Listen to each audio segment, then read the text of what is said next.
If Derrick Henry, A.J. Brown, and Ryan Tannehill weren't already enough for an elite Titans offense, Julio Jones is now on his way to Nashville in a blockbuster trade. The Titans needed another pass catcher after Corey Davis and Jonnu Smith left in free agency.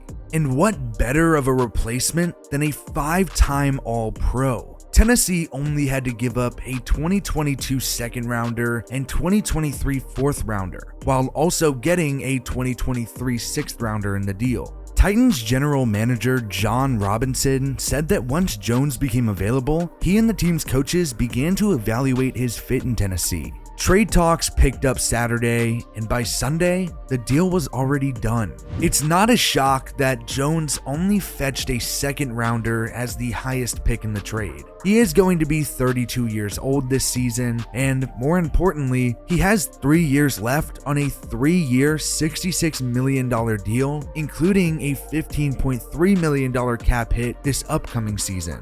That puts the Titans $9 million over the cap right now, with a lot of work left for the Titans front office to figure out in order to make it work financially. Jones is coming off of one of the worst seasons of his career after only playing in 9 games because of a lingering hamstring injury. But at the end of the day, Jones is still a future Hall of Fame wide receiver who had gone for over 1,000 yards in 6 straight seasons before 2020. Tennessee knows that he still has some good years left in him and went out and got him for a good price. It's no secret that A.J. Brown has wanted Julio Jones in Tennessee. About a month ago, he posted a TikTok video explaining why Jones would fit perfectly with the Titans. After the trade, he posted a photo on Twitter of him, Jones, and Derrick Henry, captioned, "Please excuse my language when I say this. Y'all done effed up."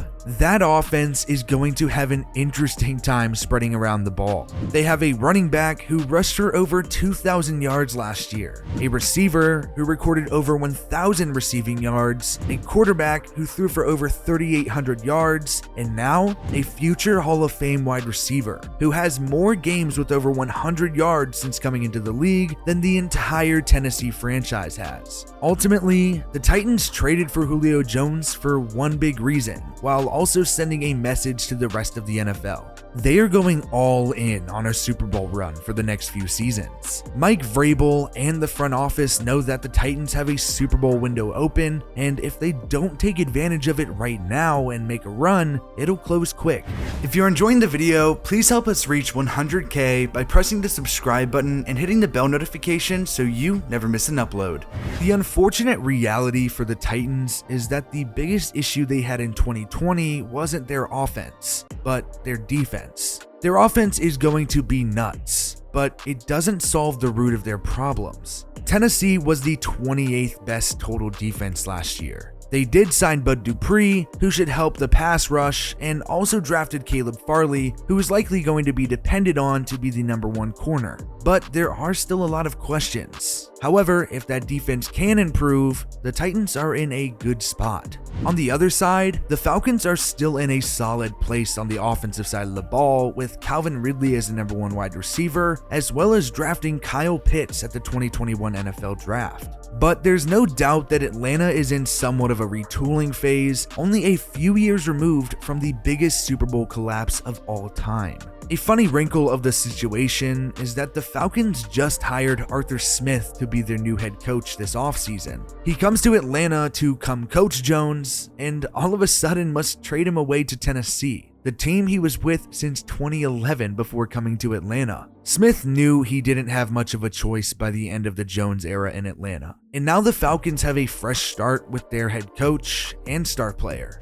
The Titans undoubtedly won this trade, and that makes perfect sense based off of the fact of where the Falcons are in this kind of brand new rebuilding era that they're in right now. Acquiring Julio Jones with 2 to 3 more stellar seasons in him is reason to celebrate alone. I mean, he's one of the best wide receivers I've ever seen play in my lifetime. Tennessee already had a decent squad and has had one for a couple of years now. But if everything can work out with this Julio Jones trade, then the Tennessee Titans have a very good chance at being one of the most effective and deadly offenses that we're going to see in 2021. Now, a lot of people seem to ask the question of whether or not this hurts, Derrick Henry or AJ Brown. And to be honest with you, I don't think it hurts either of them. I do believe, however, that this move helps Derrick Henry more than anyone else. Being able to spread defenses and not allow them to stack the box is going to help Derrick Henry open it up, because now they're going to have to cover 2 top-tier wide receivers and not be able to throw everybody in the box and try to stop Derrick Henry, because we all know how dominant of a running back he is. As for AJ Brown, I also don't believe that this is inherently bad for him either. I believe it all comes down to who's going to slip down to the number 2 role, and that could very well be Julio. But regardless, no matter who slips down, whoever starts going off as a result is going to need the attention of the defense and ultimately be double teamed, therefore opening it up for the other wide receiver to be there. So even if AJ Brown does decide to slip down to the number 2 role, I would argue that it might be more beneficial for him to do so. Like we saw last year with Calvin Ridley, Julio Jones acquired the double team 9 times out of 10, and Calvin Ridley was able to have a stellar season as a result. So having Julio Jones on the team already opens up more opportunities for AJ Brown. And like I said earlier, if AJ Brown starts going off, then Julio Jones is going to be open even more on top of that. This defense is well-rounded, and now it's going to require a lot more from other defenses in order to stop them from just driving down the field and scoring on every drive. So I believe that the addition of Julio just opens up even more opportunities for every other weapon that they're going to have on the field. No longer are the Titans going to have to rely on Derrick Henry to be unstoppable to win games. If Ryan Tannehill can make the passes necessary to actually make the passing game effective, then this team is going to be insane. While the defense does need improvements, I think it's important to bring up the fact that Kansas City did win a Super Bowl in 2020 with a barely top 50% defense. And if Tennessee can put up numbers even remotely close to Kansas City, I think they're going to give a lot of teams a run for their money. The whole threat of the Tennessee offense is changed by this one trade. And I don't know about you guys, but I think it's going to be fun as hell to watch, because as someone who personally benefited from the Falcons folding in that Super Bowl, I also want to see Julio Jones bring home a Super Bowl ring, because I do believe that he is more deserving of one than 3/4 of the league. Tennessee is a true threat this year,